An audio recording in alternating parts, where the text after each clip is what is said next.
আবারও স্বাগত CBN TV ইউএসএর সংবাদ বুলেটিনে। শুনছিলেন কার্নিভাল ইনকাম ট্যাক্স সংবাদ শিরোনাম। এবারে বিস্তারিত। যুক্তরাষ্ট্রের নিউ ইয়র্কের সিটি মেয়র এরিক অ্যাডামসের সরকারি বাসভবনে জাঁকজমকপূর্ণভাবে উদযাপিত হলো বাংলাদেশ হেরিটেজ ডে। সংবর্ধনা উপলক্ষে গত ৩রা এপ্রিল বৃহস্পতিবার গ্রেসি ম্যানসনের মেয়র বাসভবন পরিণত হয় বাংলাদেশিদের মিলন মেলায়। মেয়রের মুখ্য প্রশাসনিক কর্মকর্তা বাংলাদেশি আমেরিকান মীর বাশার সবাইকে স্বাগত জানান। বাংলাদেশ হেরিটেজ ডে অনুষ্ঠান আয়োজনের জন্য মেয়রের প্রতি ধন্যবাদ জানান তিনি। সংবর্ধনা অনুষ্ঠানে বাঙালির অবিস্মরণীয় বিজয় গাথা নিয়ে আলোচনার পাশাপাশি সাংস্কৃতিক অনুষ্ঠানের আয়োজন করা হয়।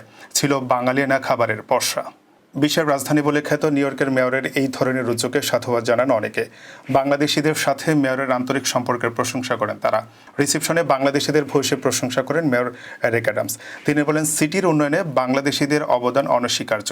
জানান, এখনই সময় বিশ্বের সবচেয়ে শক্তিশালী দেশের শক্তিশালী সিটিতে নিজের ভয়েস তুলে ধরার। অনুষ্ঠানে কমিউনিটি সেবায় বিশেষ অবদানের জন্য 4 জনের হাতে সম্মাননা তুলে দেন মেয়র। এ সময় বিভিন্ন শ্রেণী পেশার বিশিষ্টজনেরা উপস্থিত ছিলেন।